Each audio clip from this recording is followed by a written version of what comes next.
If you're a first-time homebuyer in BC, don't be surprised if you feel like you don't know where to begin. You're not alone. Keep watching for me to lay out the process for you.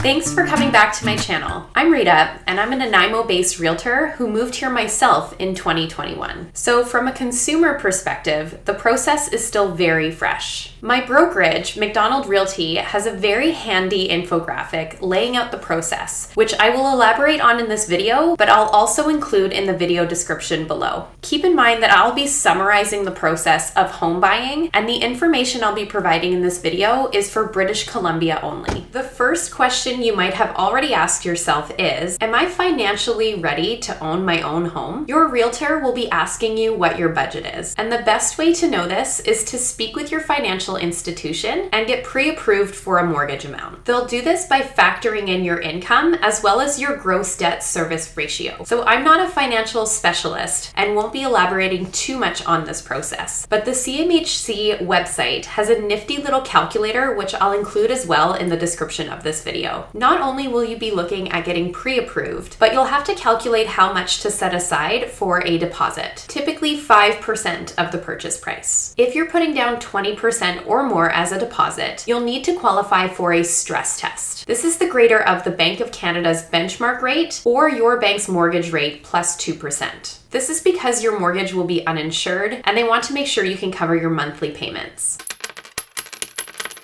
You'll also need to factor in closing costs, which are typically between 2 and 4% of the property value. These closing fees include things like insurance, inspection and appraisals, and legal fees. Your mortgage specialist will be able to go through all of this in detail, so make sure that you understand all of the costs involved. Now it's time to find your real estate agent. Lucky for you, I've created a handy guide for what to ask your realtor when buying your first home, and that's available for free on my website, ritafraser.com. Finding the right realtor is a very important step in your home buying journey. Realtor compensation is typically covered by the seller side of the transaction, which is great news for you, but it's still important to understand what your real estate agent charges in case you encounter a home that's being represented by a discount brokerage, for example.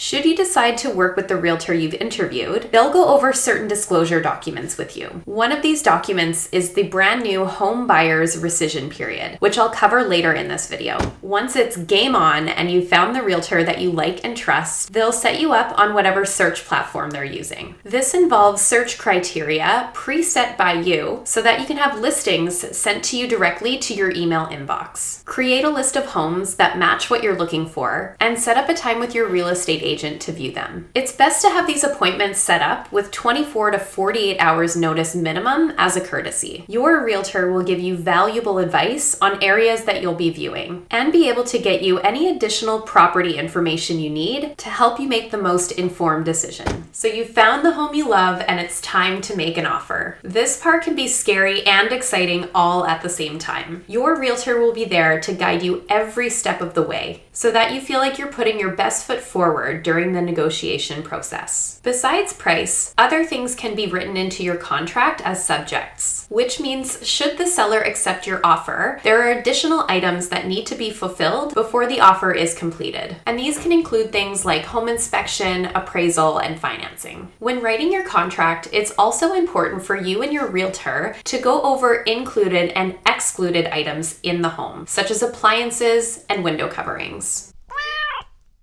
Beginning on January 3rd, 2023, I think that's today, a brand new home buyer's rescission period will come into effect. The home buyer's rescission period is a period of 3 business days after your offer is accepted for you as the buyer for residential properties to rescind your contract to purchase. This period cannot be waived, and bear in mind that should you choose to exercise this right, there is a financial penalty of 0.25% of the purchase price. There are some key dates that you'll be writing into your contract with your realtor that will become big days in your home buying journey once subjects are removed and the purchase of your new home is a go. Completion date. This is the day that funds and title of the home are transferred. This ideally occurs between Tuesday and Thursday so that there's a business day on either end, and occurs before you move in. This is also the date that you'll have to have your home insurance begin as well. Time to book your movers. Possession day, also known as key day. Typically, possession day occurs a few days after the completion date in case something happens during the transfer of funds. Usually the same day as possession date is also the adjustment date. This is the day that adjusts for prepaid financial payments,